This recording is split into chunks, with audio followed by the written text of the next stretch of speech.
Yeah. Alright, so on Habitation Station, it's going to be our Plat versus Plat here. Spawning in the top left in orange from CT6. That's our Terran player Vespasian. And his opponent in the top right in green from Guns N' Roses. Zerg player SerLagsaLot. Yeah. Sir, that's not how you spell sir. How about that? Yeah.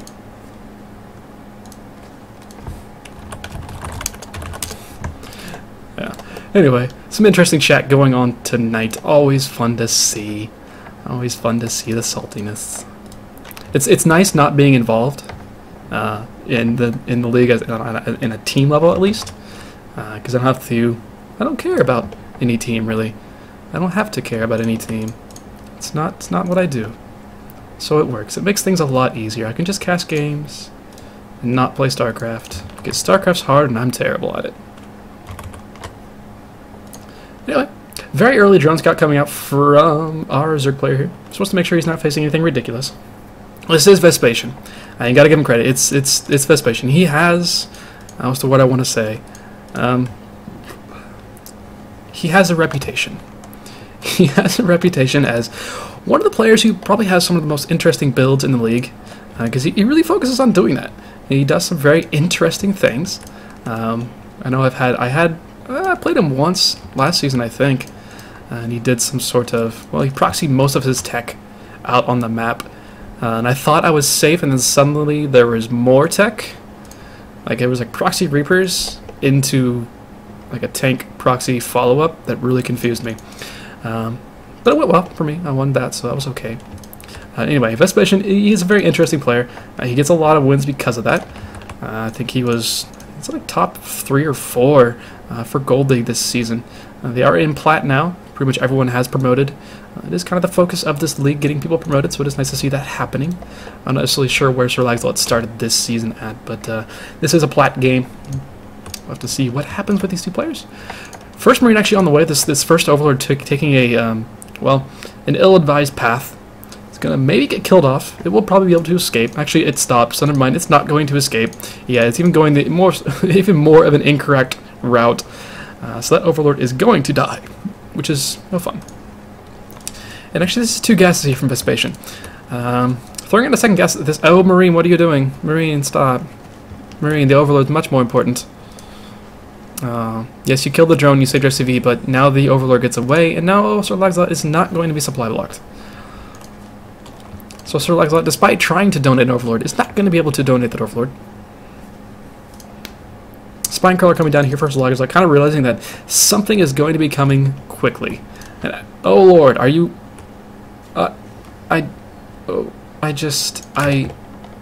That's interesting. So SerLagsaLot obviously saw the 2 gases. You're going to expect if there's 2 gases up, there's going to be SCVs in it, but there's not.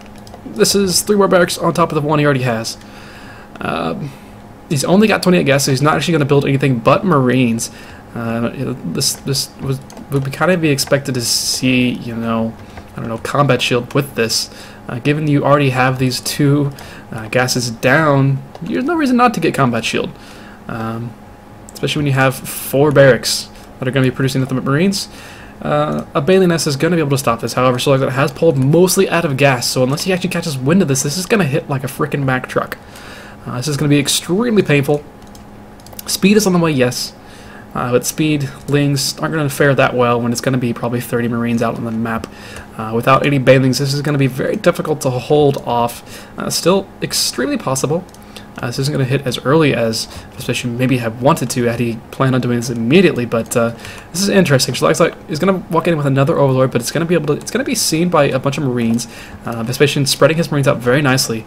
He's going to be able to take out this Overlord before it actually sees anything, but I think upon seeing the number of Marines, that should tip SerLagsaLot off a little bit. You're not going to have that many Marines with that much gas taken, in theory. Baliness is on the way, which is nice, but now we already have a bunch of Marines moving across the map. We have 10 Marines on the way across. There's already 2 out on the watchtower as well. A few Lings are here. They're not actually doing their job and going to check. I need to start making some actual Lings and going in and making those back home, turning them into Banelings. A couple more Spine Colors coming down for SerLagsaLot, which is going to help. With these Lings need to turn directly into Banelings right now. Not going to happen. Okay, so this is going to hurt.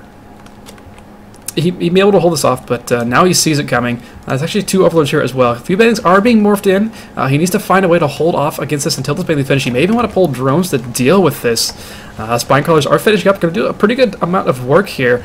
It's going to take out a lot of these marines, actually. And, I mean, 3 spine crawlers do a pretty good darn job against just naked marines with absolutely nothing else. And now we have banelings moving in as well. You're not going to split against banelings when you don't have anything but a few marines. Now just lings are going to be able to clean this up. Vespasian has already lost 17 units. I think all of those being marines even, so it's a bit rough. He still does have a good number of marines. The problem is he has no tech following this. He does have these 2 gases finished, so he can at least go directly into something. 1 tech lab is on the way down. Factory is done. Looks like it's going to be switching into this tech lab so you can actually make some tanks to defend off. So, well, an inevitable kind of baneling bust that could happen right now. There's no reason not to go for a baneling bust. We do have a lair on the way, as well as some spore crawlers. Just kind of expecting something else ridiculous coming out of Vespasian, which isn't really too far from the truth, but it's a lot of lings, and it's only a few banelings, however, thankfully. For Vespasian, there's not many banelings right now. 2 bunkers are going to try to come down. SerLagsaLot probably going to want to make some more banelings to try to go into this, or you can just turn around and go home. There we go, we do have some banelings on the way. First tank is just now in production. There's going to be a wall set up, maybe for Vespasian. Maybe. He may get this wall finished up, which will help a tad. But with enough banelings, this is going to be a world of hurt. He's going to set the wall up, which is nice. He's going to have 2 bunkers. He's going to have a lot of marines. No baneling speed on the way.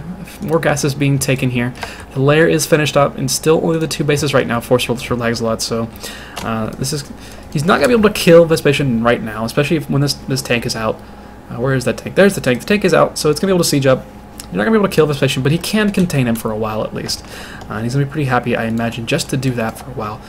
Carapace is on the way for a Zerg player. It looks like he's actually sending a drone out for a 3rd hatchery as well. So despite the early pressures, despite the early attempts at making something happen, looks like both players are going to sit back and try to deal with the rest of this game. Overlord getting in for SerLagsaLot. He sees the starport actually on a tech lab, so you can prepare for that a little bit. Marines get a little antsy out on the field. This tank is, well, the tank could be taken out by banelings even almost, but the tank is surrounded by a bunch of lings. There's not many marines actually left. There is 1 more tank on the way, but it is not sieged up. The marines should be able to clean this as well with the tank, so that's nice. Vespasian does clean it up eventually. Actually, he's floating a barracks over here. It's intriguing. But we have a spire on the way. Not many marines. Marine count is very, very low right now. There's no engineering bay either. He does have the ability. No, he doesn't have the ability. He doesn't have an armory. He could get into Widow Mines quickly if he wants to try to fend this off. He needs to figure out that a spire is on the way, because not much gas has really been being used here by SerLagsaLot. Thankfully, he took his gases really, really late, so he's not going to have a ton of banelings actually made, but it may not actually matter because Vespasian is leaving the door down very nicely here. Another tank will go down. Industrial links will eventually be cleaned up once again. Actually making banelings right on the ramp. Not the best of decisions. Probably want to cancel those. Those are going to die. Yeah, tank is enraged at that. Tank will be able to take those out. Both players just posturing, trying to do what they can. Resources lost right now. Slightly in favor here of our Zerg player. Barracks. The scouting barracks, always the best decision. I mean, hey, it's 150 minerals compared to, what, the 300 you lose from a mule? May as well do it. However, it didn't see the spire. It actually doesn't know the spire, so it didn't actually do its job. 5 Mutalisks are on the way now. No more just yet. An Overseer being created as well. Expecting mines, I suppose, but mines are far away off. Vespasian is still on 1 base. We've got 3 base Zerg versus a 1 base Terran right now. And really, SerLagsaLot just kind of has to defend and live. As long as he's able to defend off whatever is thrown at him, he should be in a wonderful position to deal with this game. There's a Banshee on the map that's going to be annoying for a little while, but the Banshee really can't do too much. 5 Mutalisks are finished up. A few more are going to be joining eventually. Vespasian going to run directly into these Mutalisks with his Banshee. Sadly for that Banshee, it will go down, but it wasn't doing much of anything anyway. We do have 16 Marines out on the map with 1 medevac. They don't have any upgrades to these Marines. So that's kind of sad for them. Baneling speed is finished as well. But are there any banelings? Actually, there are 5 banelings. Where are you, 5 banelings? They're out in the middle of the map. So he could set up this. Oh, good lord, that is an SCV pain train. He's going to run actually directly into the SCVs with all of his actual army. And SCVs fighting army alone without their actual backup is going to be a bit of a problem. There's still a lot here for Vespasian, but SerLagsaLot, he's going to, let's see. He's got 45 drones to the 11 right now, SCVs. So if SerLagsaLot just pulls his drones against this SCV pull, he'll be just fine. There are still some Marines left, and there is the one tank, but that is really all there is for our Terran player right now. He's going to try to make this happen, but it's looking a little bit grim. He's going to set the tank in a very nice spot. Actually, the Lynx get right directly on top of the tank. They're actually fighting Marines right now, which is okay, because units are coming here to take that out. Vespasian's going to call JG, and there you have it. GnR going to go up 2-1 in this series. Once again,